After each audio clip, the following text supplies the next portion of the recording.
ولكن رسول الله وخاتم النبيين قال النبي صلى الله عليه وآله وسلم أنا خاتم النبيين لا نبي بعدي. کوئی تو ویڈیو کر لے پھر فوٹو کر. جو ختم نبوت کا طرفدار نہیں ہے، جو ختم نبوت کا طرفدار نہیں ہے، کوئی نبی نہیں، کوئی نبی نہیں. میرے معزز سامعین گرامی قدر، عقیدہ ختم نبوت کو دین اسلام میں بہت زیادہ اہمیت حاصل ہے.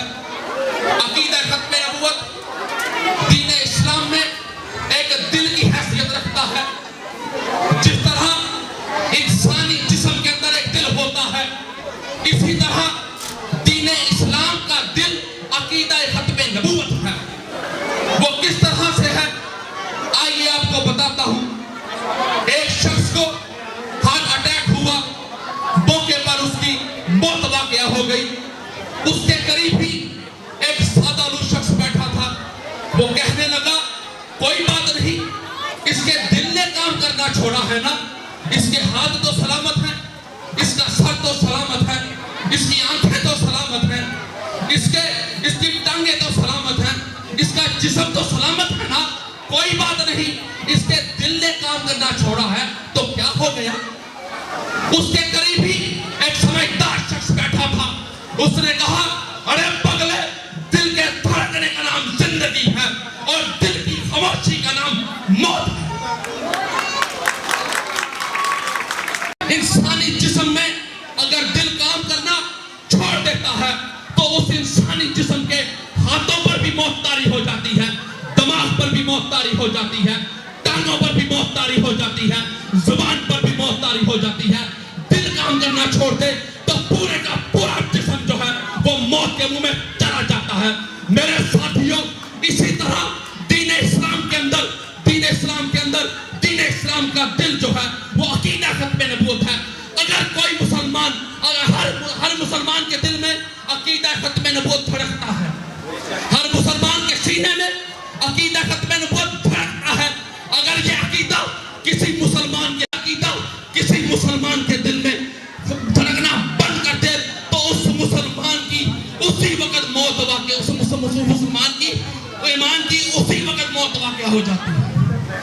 اس شخص کا ایمان اسی وقت مر جاتا ہے جب کسی مسلمان کے دل میں عقیدہ ختم نبوت دھڑکنا بند کر دیتا ہے.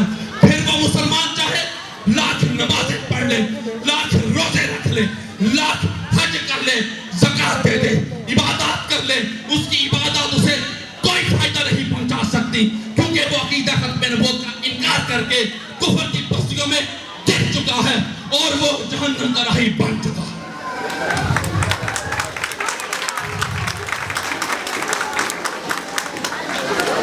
معزز سامعین گرامی قدر، میرے اور آپ کے کریم آقا صلی اللہ علیہ وسلم نے ارشاد فرمایا کہ ان قریب میری امت میں 30 جھوٹے دجال پیدا ہوں گے، جن میں سے ہر ایک یہ دعویٰ کرے گا کہ میں نبی ہوں. لیکن میرے کریم آقا صلی اللہ علیہ وسلم نے ارشاد فرمایا کہ میں خاتم النبیین ہوں اور میرے بعد کوئی نبی نہیں. میرے معزز سامعین گرامی قدر، مختلف دور میں، مختلف ادوار میں مختلف جھوٹے نبی آتے رہے ہیں، لیکن آج ہمارے دور کا جھوٹا نبی مرزا قادیانی ہے اور اس کے ماننے والے اپنے آپ کو قادیانی کہلاتے ہیں. یہ ختم نبوت میں داخل ہے کہ اسلام کے نام پر مسلمانوں کو مرتد کرتے ہیں، اسلام کے نام پر مسلمانوں کے ایمان کو ذبح کرتے ہیں. یہ قرآن کو قرآن کے نام پر لوٹتے ہیں، صحابہ کو صحابہ کے نام پہ لوٹتے ہیں، اہل بیت کو اہل بیت کے نام پہ لوٹتے ہیں، قرآن کو قرآن کے نام پہ لوٹتے ہیں. اور یہ وہ فتنہ ہے، یہ واحد کافر ہیں جو کافر ہونے کے باوجود اپنے آپ کو مسلمان کہتے ہیں. کر رہا ہوں، بعد میں کرتا ہوں کال. میں نے کہا میں کام کر ان کا اسلام سے کوئی تعلق نہیں ہے. میں اس حال میں بیٹھے تمام بچوں کے والدین سے ملتمس ہوں، میں اس حال میں بیٹھے تمام ٹیچر حضرات سے ملتمس ہوں کہ خدا را اپنے بچوں کو عقیدہ ختم نبوت کلمہ طیبہ کی طرح سے جس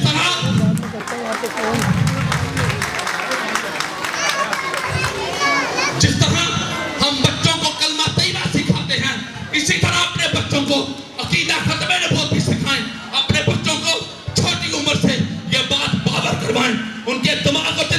یہ عقیدہ پختہ کرائیں کہ بیٹا اللہ کے بعد کوئی خدا نہیں ہے اور محمد رسول اللہ کے بعد کوئی نبی نہیں.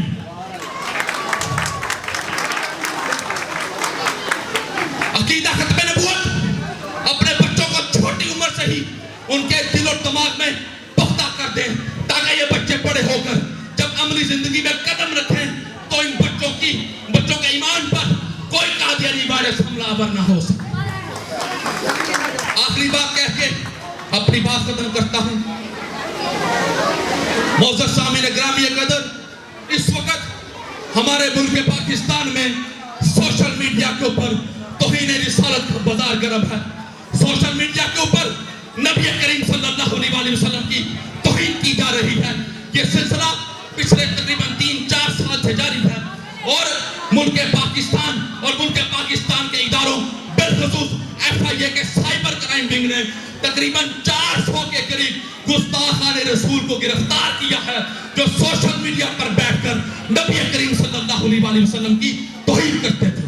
عدالتوں میں کیسز چل رہے ہیں لیکن ان گستاخوں کے حوالے، ان گستاخوں کی پشپناہی کرنے والے ملک پاکستان کی حکومت پر یہ پریشر ڈال رہے ہیں کہ ایک کمیشن بنایا جائے اور اس کمیشن کے تحت یہ چاہتے ہیں کہ ان گستاخان رسول کو رہا کروایا جائے اور رہا کروانے کے بعد ان کو بڑی آسانی کے ساتھ ملک پاکستان سے فرار کروا دیا جائے. ہم نبی کریم صلی اللہ علیہ وسلم کی عزت آبرو اور ختم نبوت پر کوئی سمجھوتا نہیں کر سکتے. ہم کوئی ایسا کمیشن نہیں بننے دیں گے جو ہمارے نبی کی عزت سے ٹکراتا ہو. ارے میں آج اس پلیٹ فارم سے گستاخان رسول اور ان کے حواریوں کو یہ پیغام دینا چاہتا ہوں کہ اگر امریکہ کے اندر ابراہام لنکن کی توہین کی اجازت نہیں دی جا سکتی، اگر روس میں اسٹالن کی توہین کی اجازت نہیں دی جا سکتی، اگر انگلینڈ میں شاہجہاں کی توہین کی اجازت نہیں دی جا سکتی، تو ہم ملک پاکستان کے اندر اپنے پیارے آقا صلی اللہ علیہ وسلم کی توہین کی اجازت نہیں دے سکتے. ہم ان کے راستے پہ رکاوٹ بنیں گے. وہ شاعر نے کیا خوب کہا ہے، رشتہ نہ ہو قائم جو محمد سے وفا تھا، پھر جینا بھی برباد ہے اور مرنا بھی حقارت ہے. وما علینا الا البلاغ.